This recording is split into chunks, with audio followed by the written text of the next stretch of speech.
Finally நாங்கள் தங்க போகிற ரூமுக்குமே வந்துட்டோங்க. அங்கே வந்து உள்ள சாய்பாபா சிலை இருந்தது. அவரையுமே நல்லா ப்ரே பண்ணிக்கிட்டு ரூமுக்குமே நாங்கள் கீ வாங்கிட்டு ரூமுக்குமே கிளம்பியாச்சு. சின்னதாக ஒரு ரூம் டூர் பார்த்துடலாமா? ரூம் பார்த்திங்கன்னா டோர் ஓப்பன் பண்ண உடனேயே இந்த பக்கம் சைடில் ஒரு சாய்பாபா ஃபோட்டோ மாட்டியிருப்பாங்க. அதை நாங்கள் வீடியோ எடுக்கலை. அதுக்கப்புறம் இதுதாங்க சின்ன ரூம் தாங்க. உள்ளேயே அட்டாச் டாய்லெட் பாத்ரூம் இருந்தது. டிவியுமே கொடுத்துருந்தாங்க.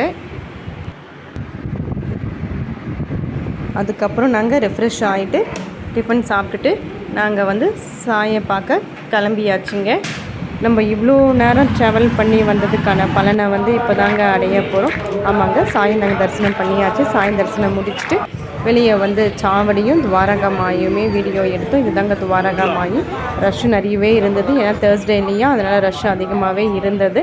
அப்புறம் ஐ லவ் சாய்பாபா கிட்ட ஒரு சின்னதாக ஃபோட்டோலாம் எடுத்துக்கிட்டு பாபா தோட்டம் இது தான். நல்லா அவர் தண்ணி ஊற்றுற மாதிரி பெரிய சிலை இருந்தது. எல்லோரையும் ப்ரே பண்ணியாச்சு. நிறைய நாய்ங்க. நம்ம ஊர் நாயெல்லாம் பார்த்திங்கன்னா ரொம்ப ஒல்லியாக இருக்கும். சாய்பாபா கோவில் எல்லா நாயுமே நல்லா ஃபேட்டாக அழகாக இருந்தது.